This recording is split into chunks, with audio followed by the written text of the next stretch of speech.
Citizens United, the group that brought the case that allowed corporate money to destroy our democracy, was recently handed a defeat in the state of New York, where they tried to prevent charities from having to disclose their super donors.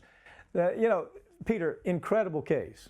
Because here, think of what the donors were saying. Here you had these mega billionaires that were saying, we have a First Amendment right to keep it quiet where we're spending our money.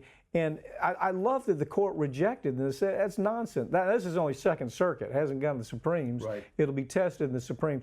Give me your take on this. I love this decision. They said, look, there's no impermissible chilling of speech by you having to disclose who you are when you give a gazillion dollars. What's your take? Well, Citizens United wanted to keep their donors secret. They didn't want people to know. They didn't want the regulators to know. They wanted to keep them secret and didn't want anybody to find out or determine who was the one that was funding Citizens United. I think it's imperative that when you have these stories hitting the national press, you have these themes and these campaigns, you have the elections that are being influenced by some of these organizations. You want to know who's funding it. You want to know, is this an objective message? You want to know who's pushing the message, what corporations are behind it, what individuals are behind it, and that's all we're asking for. Yeah, well, most of the time what you have is you have the haves versus the have-nots on any kind of issue. Well, best example I could give you is California. They'll have a referendum.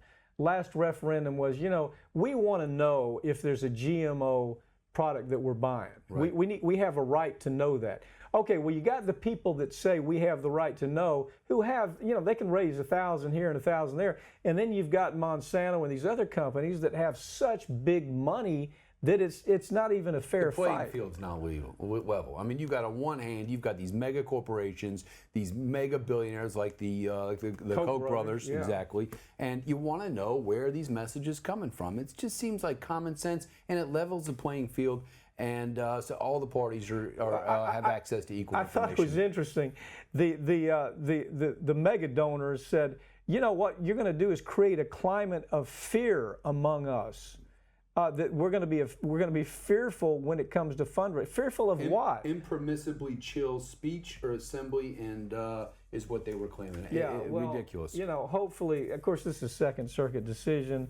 It's still the Supremes. The chances of this Supreme Court doing much to change anything about Citizens United. I mean, you got Roberts. It's a Roberts court. He's the one that actually made Citizens United happen.